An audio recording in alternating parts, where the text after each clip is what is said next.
Bismillahirrahmanirrahim. Assalamu alaikum students. Today it is our 12th lecture of chemistry of unit 1, that is fundamentals of chemistry, dated April 17, 2021. We are doing some chemical calculations related to mole, mass and number of particles. I have told you that in your previous that we will do 4 different type of calculations. 2 of them we have done yesterday and 2 of them will do today. So let's start our today's calculations. Today we will do mole to particle calculation. In this type of calculation we will convert number of moles into number of particles. So let us learn the example. In this example, zinc is a silvery metal that is used to galvanize steel to prevent corrosion. Zinc आपके पास metal है, silvery metal है, that is use to galvanize steel to prevent corrosion.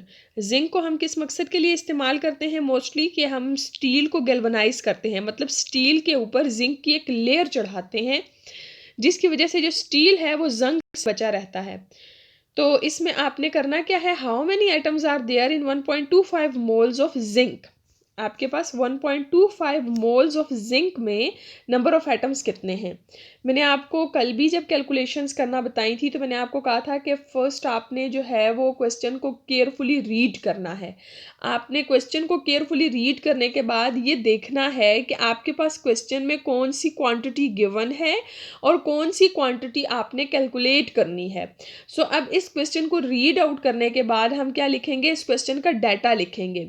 जो quantity given है हम उसकी value लिखेंगे और जो फाइंड आउट करनी है उसके अकॉर्डिंग हम फार्मूला अप्लाई करेंगे.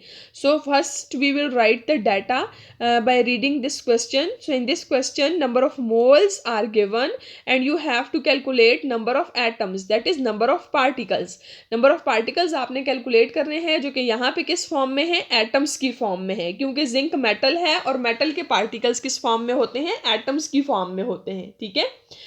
तो यहाँ पे जब हम नंबर ऑफ मोल्स हमने कैलकुलेट करने हैं, नंबर ऑफ मोल्स हमें गिवन है और नंबर ऑफ एटम्स हमने कैलकुलेट करने हैं, तो उसके लिए हम सबसे पहले डाटा लिखेंगे. डाटा में आप लिखेंगे कि नंबर ऑफ मोल्स की वैल्यू क्या है. नंबर ऑफ मोल्स आपको क्वेश्चन में कितने दिए गए हैं? 1.25 दिए गए हैं, आपने उसकी वैल्यू लिख ली. Number of atoms is to find, number of atoms आपने फाइंड आउट करने हैं. अब आपने फॉर्मूला लगाना है. क्योंकि नंबर ऑफ एटम्स आपके पास क्या है? नंबर ऑफ पार्टिकल्स हैं. तो नंबर ऑफ पार्टिकल्स के लिए जो फार्मूला होता है, you must have to memorize these formulas. आपने इन फार्मूलाज को मेमोराइज करना है, कल के लेक्चर्स में भी जो थे और जो आज भी है. नंबर ऑफ पार्टिकल्स आपके पास किस चीज़ के इक्वल होते हैं? Number of moles into Avogadro's number. अब आपने इस फार्मूला में वैल्यूज अप्लाई करनी है. नंबर ऑफ पार्टिकल्स यहाँ पे आपके पास क्या है? नंबर ऑफ एटम्स हैं. और नंबर ऑफ मोल्स कितने दिए गए हैं क्वेश्चन में? 1.25 दिए गए हैं. एवोगैड्रो नंबर की वैल्यू क्या होती है? 6.022 into 10⁻23. So you will put all these values in the formula. आप फार्मूला में सारी वैल्यूज पुट करेंगे और उसके बाद कैलकुलेशन करेंगे और आपके पास आंसर क्या आ जाएगा? 7.53 इंटू 10⁻23 एटम्स. यानी कि आपके पास 1.25 मोल्स ऑफ जिंक में कितने जिंक के एटम्स मौजूद हैं? 7.53 इंटू 10⁻23 एटम्स मौजूद हैं. ठीक है. अगर आपके पास कोई मॉलिक्यूलर सब्सटेंस होगा, ठीक है, मॉलिक्यूलर का मतलब जिसमें एक से ज़्यादा एटम्स मौजूद होंगे, तो आप उसके लिए कैलकुलेशंस कैसे करेंगे? बिल्कुल इसी तरह ही होंगी कैलकुलेशन. फॉर एग्जांपल आपके पास क्या है? मीथेन. मीथेन का फार्मूला क्या होता है? CH4.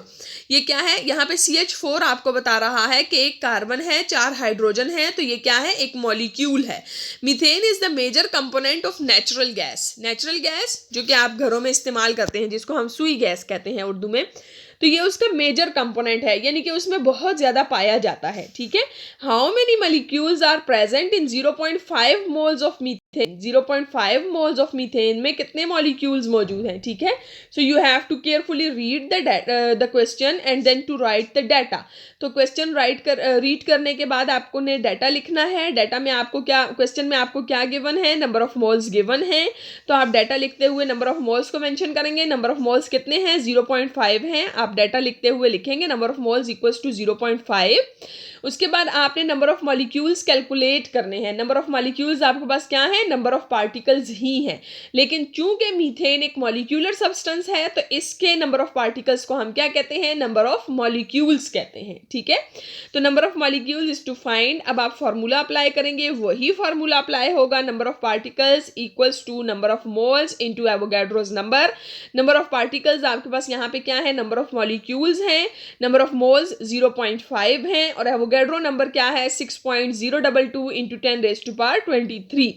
तो आप ये सारी वैल्यूज फार्मूला में पुट करेंगे और आपके पास आंसर क्या आ जाता है 3.011 इंटू 10⁻23 मॉलिक्यूल्स, यानी कि 0.5 मोल्स ऑफ मीथेन में मीथेन के कितने मॉलिक्यूल्स मौजूद हैं, CH4 मॉलिक्यूल्स कितने मौजूद हैं, 3.011 इंटू 10⁻23 मॉलिक्यूल्स मौजूद हैं। ठीक है, नेक्स्ट है हमारे पास पार्टिकल्स टू मोल कैलकुलेशंस। ठीक है, कि आपको नंबर ऑफ पार्टिकल्स से नंबर ऑफ मोल्स कैलकुलेट करने हो। पीछे जो कैलकुलेशंस आपने की वो नंबर ऑफ मोल्स से नंबर ऑफ पार्टिकल्स कैलकुलेट किए, अब आपने नंबर ऑफ पार्टिकल्स से नंबर ऑफ मोल्स कैलकुलेट करने होंगे। For example, titanium is a corrosion resistant metal. Titanium is a corrosion resistant metal का मतलब है कि टाइटेनियम एक ऐसा मेटल है जिसको जंग नहीं लगता। It is used in rockets, jet engines, rockets में और जेट इंजन्स में यूज होता है। Calculate number of moles of this metal in a sample containing 3.011 into 10⁻23 titanium atoms. तो यहाँ पे आपके पास टाइटेनियम एलिमेंट है, मेटल है, इसके पार्टिकल्स किस फॉर्म में होते हैं, एटम्स की फॉर्म में होते हैं। तो नंबर ऑफ पार्टिकल्स आपके पास यहाँ क्या है, एटम्स हैं। ठीक है, और आपने कैलकुलेट क्या करने हैं, नंबर ऑफ मोल्स आपने कैलकुलेट करने हैं। So by carefully reading the question you have to write the data now. तो डाटा में आप क्या लिखेंगे, नंबर ऑफ एटम्स लिखेंगे। नंबर ऑफ एटम्स आपको कितने दिए गए हैं, 3.011 इंटू 10⁻23। नंबर ऑफ मोल्स आपने कैलकुलेट करने हैं। तो अब आप फार्मूला क्या अप्लाई करेंगे, वही फार्मूला अप्लाई करेंगे, number of particles equals to number of moles into Avogadro's number, क्योंकि इसमें दोनों वैल्यूज मौजूद हैं। यहाँ पे आपको नंबर ऑफ पार्टिकल्स दिए गए हैं वो भी मौजूद हैं, नंबर ऑफ मोल्स आपने फाइंड आउट करने हैं वो भी मौजूद हैं, लेकिन चूंकि अब आपने number of moles find out करने हैं, now you have to rearrange your formula. अब आप फार्मूला अपने अकॉर्डिंग रीअरेंज कर लेंगे।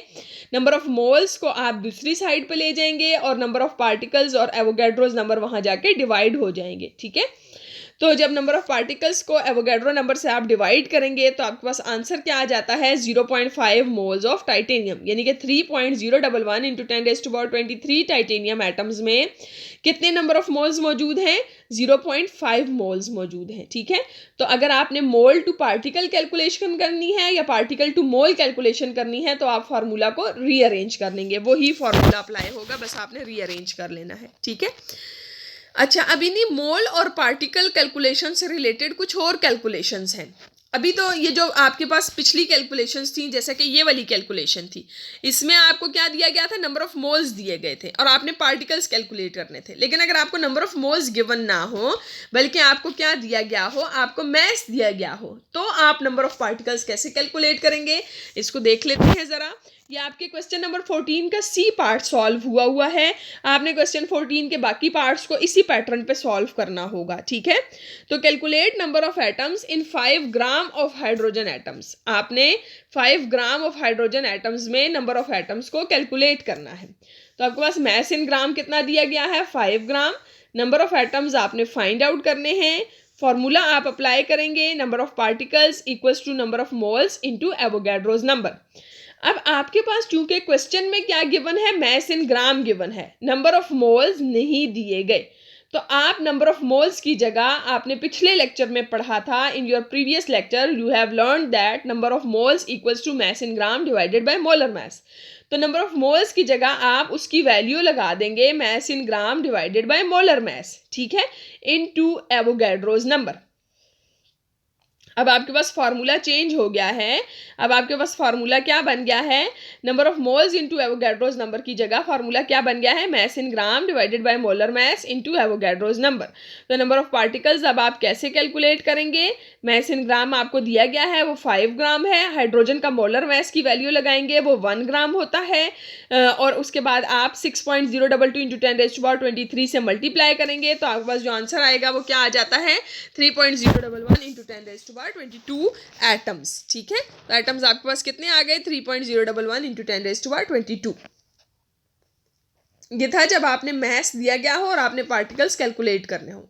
सेकंड, आपके पास एग्जांपल है कि आपके पास नंबर ऑफ पार्टिकल्स दिए गए हों और आपने मैथ्स को कैलकुलेट करना हो। ये आपके पास क्वेश्चन 15 का ए पार्ट है, बाकी पार्ट आपने बिल्कुल इसी पैटर्न पे करने हैं। ठीक है, calculate the mass of 3.24 into 10⁻18 atoms of iron. तो सोल्यूशन के लिए अब आप सबसे पहले डाटा लिखेंगे। डाटा में आप क्या लिखेंगे कि आपके पास नंबर ऑफ एटम्स कितने हैं 3.24 इंटू 10⁻18। मैस इन ग्राम आपको नहीं दिया गया। फार्मूला अप्लाई करेंगे, number of particles equals to number of moles into Avogadro's number. क्योंकि यहाँ पे आपके पास आपने कैलकुलेट क्या करना है, मैस कैलकुलेट करना है, तो फार्मूला में नंबर ऑफ मोल्स की जगह आप मैस इन ग्राम की वैल्यू लिखेंगे। जब आप वो लिखेंगे तो नीचे उसके साथ मोलर मैस आ जाएगा। ठीक है, क्योंकि नंबर ऑफ मोल्स किस चीज़ के इक्वल होते हैं, mass in gram divided by molar mass. ठीक है, अब आपने चूंकि मैस इन ग्राम कैलकुलेट करना है तो आप इस फॉर्मूला को भी थोड़ा सा रीअरेंज कर लेंगे। मैस इन ग्राम को एक साइड पे कर लेंगे, बाकी सारी टर्म्स को दूसरी साइड पे कर लेंगे और वैल्यूज पुट करके आपने इनको सॉल्व कर लेना है। तो आपके पास मैस इन ग्राम कितना आता है 3.01295 इंटू 10⁻⁻⁴। ठीक है, इंटू 10⁻⁻⁴ आपके पास इसका आंसर आएगा और आपने इसको इस तरह से सॉल्व करना है। ये कुछ कैलकुलेशंस थी, इन्हीं के पैटर्न पे आपने बाकी सारी कैलकुलेशंस भी करनी है।